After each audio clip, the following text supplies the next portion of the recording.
noches, profesor y compañeros. A nuestro grupo nos correspondió el capítulo cuarto de la lectura Enfoques para el análisis político. Me presento, mi nombre es Juanita Torres Peña. Mi nombre es Pablo Daniel García Vaca. Mario Pinzón. Michel Crivello Rodero Murcia. Jonathan Barboso. Introducción correspondiente al capítulo 4. Considerando la historia como la maestra de la vida, es decir, se cree que el análisis cuidadoso de los hechos vividos por las diversas colectividades sociales a lo largo de su existencia permite descubrir la razón de sus respectivos triunfos y fracasos. La historia es la maestra de la vida. Dependencia del camino recorrido, comparación de un reino con otro, un sistema político con otro para encontrar sus semejanzas y diferencias y así descubrir las tendencias de fondo que nos rigen. A través de la historia y aún en la época contemporánea encontramos analistas de los fenómenos políticos. Acá trazamos algunos autores importantes dentro de los dos enfoques y a través de la historia y aún en la época contemporánea encontramos analistas de los fenómenos políticos. Expresiones escritas incomparables del enfoque histórico-sociológico, la política de Aristóteles y el príncipe de Maquiavelo. En cuanto al enfoque de la microsociología política, se analizan dos corrientes independientes. Por un lado, una de cuño europeo que se interesa por las bases sociales de los partidos políticos y del voto, y por otro lado, la corriente estadounidense denominada agrupacional Interest Group Studies o Pressure Group Studies, interesada en los grupos que intervienen en el mundo político, en particular los denominados partidos políticos, grupos de interés o grupos de presión. Estos consisten en gremios, asociaciones de empresarios o profesionales, sindicatos, organizaciones no gubernamentales y conglomerados similares, y la incidencia en redes sociales sobre el comportamiento político. Los enfoques que privilegian el entorno social. El entorno sociológico se caracteriza básicamente por examinar las relaciones entre la política y la sociedad. A nosotros nos tocó el enfoque histórico-sociológico. En este se encuentran los predecesores más directos de la ciencia política, porque describen ventajas utilizando el método comparativo, como lo es el caso de Aristóteles, ya que basa su interés en detectar las causas en los fenómenos que ellos estudian. Uno de estos ejemplos puede ser el origen de las revoluciones.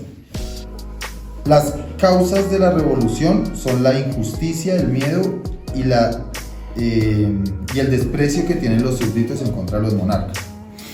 Entre estos autores hay unos conceptos preferidos. Cada uno emplea su propia terminología.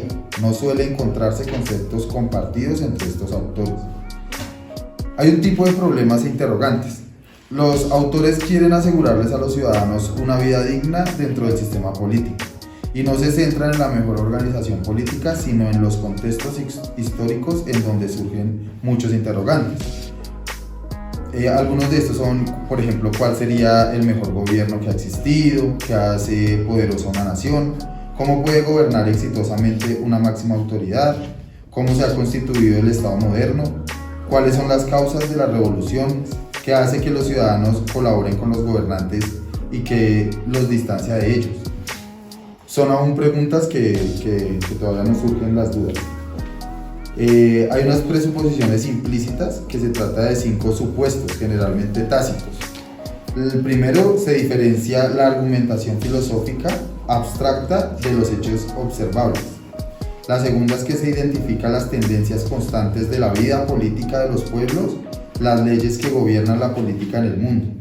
La tercera busca las tradiciones o experiencias históricas para entender la razón de ser. La cuarta, que examinan la dinámica del conjunto social más no de los que lo conforman, validando logros y fracasos como conjunto, por ejemplo, un estado, un pueblo, un reino, una sociedad. Y el quinto, que la historia es la maestra de la vida, como lo decía la compañera Juanita. Los hechos de las colectividades sociales permiten descubrir la razón de los logros y fracasos. Y también hay unas reglas de inferencia. Existen 3 reglas de inferencia para este enfoque. Está la verificación empírica, que son experiencia a base de hechos, La segunda son experiencias de colectividades, donde se menciona lo anterior, la historia maestra de la vida, pero basada en la historia de la comunidad o de la sociedad. Y la tercera es comparar una sociedad o reino con otro, buscando similitud y diferencias para descubrir las tendencias.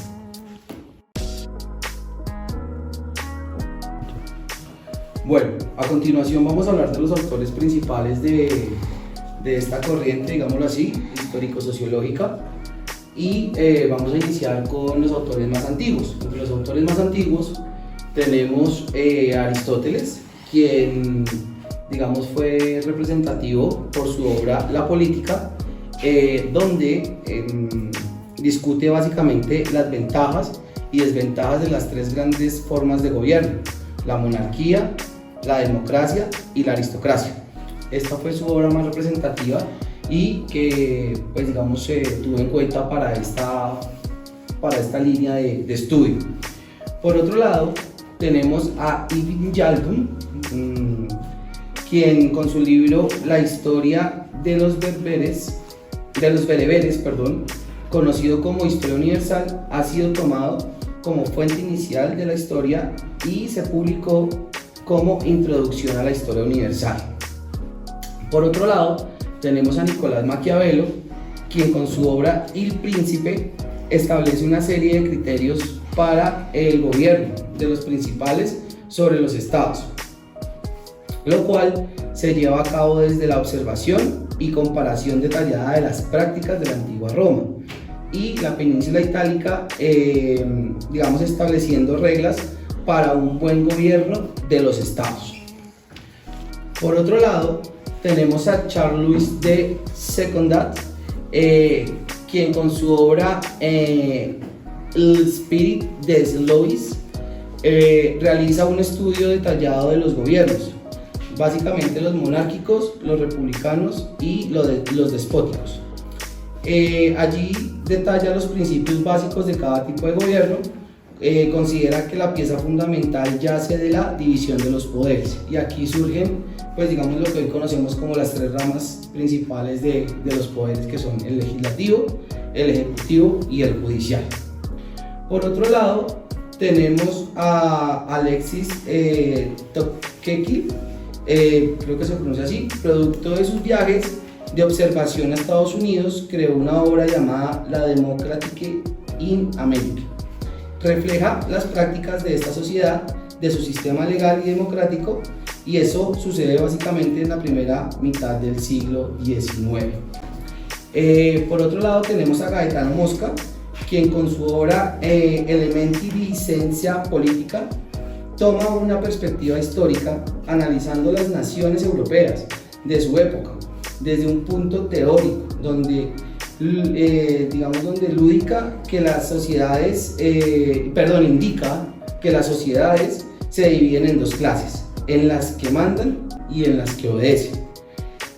También dice que la política siempre ha estado y estará ejercida por minorías organizadas. Autores como Hans Morgenthau, quien en su obra Politics Among Nations establece principios rectores del sistema internacional, basado en una reseña sistemática de la historia de relaciones entre naciones, desde la antigua Grecia hasta la Segunda Guerra Mundial.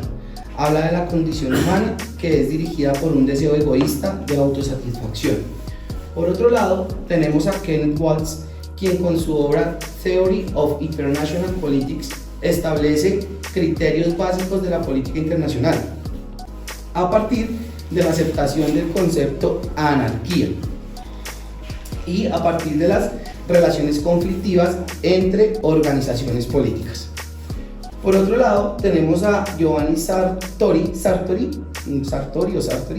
quien en su obra The Theory of Democracy Revisited aborda discusiones sobre democracia, por lo que trae recuento de teorías argumentativas y empíricas sobre la democracia. Tenemos también a Barrington Moore Jr., quien con su obra The Social Origins of Dictatorship and Democracy intenta explicar por qué una sociedad en industrialización opta por la democracia y otras prefieren la dictadura. Considera crucial analizar la relación campesino-terrateniente en 6 procesos históricos. Aquí él habla de China, de Estados Unidos, de Francia, de India, Inglaterra y Japón. Por otro lado tenemos a Charles Tilly, quien con su obra From Mobilization to Revolution distingue 5 componentes de la acción colectiva, entre los cuales están los intereses, las organizaciones, las movilizaciones, la oportunidad y la acción colectiva en sí misma. Allí él explica por qué la movilización de los individuos se da por temas pacíficos o violentos, que es lo que llamamos las revoluciones, y utiliza realidades históricas como el surgimiento del Estado-Nación, la expansión del capitalismo, la industrialización, la política electoral y los grupos formalmente organizados. Ya para terminar, las principales obras de este enfoque pues son, como lo mencionamos al principio, la política de Aristóteles y por el otro lado el Príncipe de Maquiavelo. ¿Cuáles son los métodos de investigación de esta línea? Básicamente es mediante la historia, haciendo comparativos, realizando una observación detallada y verificando los sistemas políticos, bien sea república, reino o imperio. ¿Cuáles son las fuentes de consulta? Pues como tal no existen, pero sirven artículos, digamos, de interés, como uno que se llama The Handbook of Political Sociology, de Janowski, Alford y Schwartz, y otros estudios que pues, podemos encontrar aquí en el capítulo, las personas que lo deciden consultar. Muchas gracias. Bueno, ahora vamos a hablar del enfoque microsociológico, pero antes de hablar del enfoque microsociológico es importante entender qué es la sociología en general. Resulta y pasa que a mediados del segundo periodo del siglo XVIII aconteció que se generó la revolución industrial. Y la revolución industrial pues genera muchos cambios en la sociedad. Lo primero que hay que entender es que todo cambio genera crisis.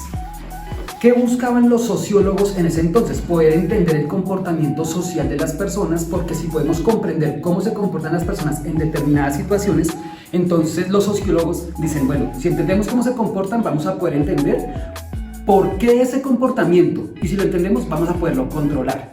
Entonces, teniendo en cuenta que todo cambio genera crisis, los sociólogos buscan poder establecer cuál es el comportamiento de la sociedad. Entonces, ahora estos sociólogos empiezan a hacer como el estudio a nivel macro, y es donde nace la macrosociología. La macrosociología lo que busca es poder estudiar el comportamiento a nivel general. Hablando, por ejemplo, de un país, se estudia la estructura social del país, su estructura política, su estructura económica, que si el país es proteccionista, que si no es proteccionista, que cómo reacciona la gente ante determinadas situaciones, y de ahí se derivan los diferentes comportamientos de la sociedad. Ahora, enfocándonos en el enfoque microsociológico, lo que ya se busca no es estudiar todo de manera general, sino de manera mucho más micro. Ya entonces, por ejemplo, aquí empezamos a estudiar no el comportamiento de la sociedad en general, sino de la sociedad en particular. Por ejemplo, trayéndolo al contexto de hoy, año 2022, porque en determinadas ciudades, al momento de hacer las elecciones, el candidato Petro, nuestro presidente, tuvo la mayor popularidad. ¿Qué comportamientos microsociales hacen que este presidente haya tenido un favoritismo en determinadas regiones? Yéndonos ahora un poco más microsocial, más microsociológico, podemos entonces empezar a entender por qué los estudiantes de una universidad se comportan de determinada manera frente a algunas situaciones y por qué los de otra universidad no tienen el mismo comportamiento. El enfoque microsociológico lo que busca estudiar es todo de manera mucho más micro, el comportamiento de la sociedad, por ejemplo, a nivel familia. Acá hablando del entorno del salón de clases, cómo nos comportamos en el entorno social referente a nuestros compañeros, referente al medio de comunicación entre el maestro y el alumno, la relación que puede haber entre un doctor y su paciente. Entonces lo que busca el enfoque microsociológico es poder estudiar el comportamiento de la sociedad en un nivel mucho más micro que, a diferencia del sistema macrosociológico, estudia todo de manera mucho más general.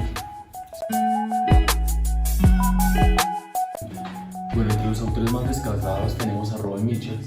Robert Michels es un alemán de los años de 1876 a 1936, en el cual se habla sobre el enfoque que él da, y es que él dice que la política está corrupta desde un primer momento con la ley de hierros. La ley de hierros, ¿qué quiere decir? No importa cuál sea la ideología de un partido político, si hay un representante de unos intereses mayores a él. Pongamos un ejemplo en Colombia, el Centro Democrático. Usted puede ser un político o una persona con arraigos que usted quiera cambiar o hacer algo bueno, pero por pertenecer al Centro Democrático ya será un arraigo a Uribe Vélez. Esto es lo que pasa. Él dice que hay una ley de intereses, que por más que tenga un partido de diferentes cabezas y personas que piensen diferente, porque pueden tener una misma ideología, pero pertenecer a un mismo partido, por el simple hecho de pertenecer a un mismo partido, van a obedecer a ciertas reglas de ciertos líderes de ese partido. Como segunda persona importante, tengo al André Semple, que es un francés, el cual hizo el siguiente estudio y dice que las personas votan a favor de ciertos comportamientos. Él lo hizo en un estudio hecho en Francia, en las provincias. Llevemos esto a Colombia para no perdernos. En Colombia, las personas que son de estratos 3, 4 y 5 hacia arriba generalmente votan por la derecha, y las personas que se tienen a 3, 2, 1 votan por la izquierda. Esto porque hay diferentes factores sociológicos, económicos, familiares que conllevan a este tipo de cosas. Él dice que nosotros votamos, o nosotros hacemos en las urnas, cuando nosotros votamos, no solo estamos poniendo un chulo o una X, sino que estamos haciendo cosas que ya vienen desde atrás, cosas que ya vienen arraigadas a nosotros, con nuestro círculo social, en que nos desempeñamos, quiénes somos y dónde venimos. Y ya, estos son los dos principales autores en los que yo me quise enfocar, porque son las personas que mejor tratan este tema de la microsociología. Para finalizar, concluimos que desde la Edad Media existió una relación entre los estados, las clases y los sistemas sociopolíticos. Asimismo, se estudió el comportamiento de las personas, de los grupos y de las organizaciones de las sociedades en relación con el entorno económico y social. Al igual que en los enfoques que privilegian el entorno social, siempre han existido relaciones entre la política y la sociedad donde prevalece el bien común sobre el particular. No obstante, siempre ha existido la injusticia, el miedo y el desprecio, razón por las que aún las revoluciones se dan en colectividades sociales similares con el objetivo de entender mejor la razón de ser de los acontecimientos que en ellas tienen lugar. Dentro del enfoque de la microsociología política se examinan los rasgos del entorno social de una persona o de un grupo que puede incidir en la conducta política, rasgos que desde el punto de vista monotético explicarían la conducta estudiada. Muchas gracias.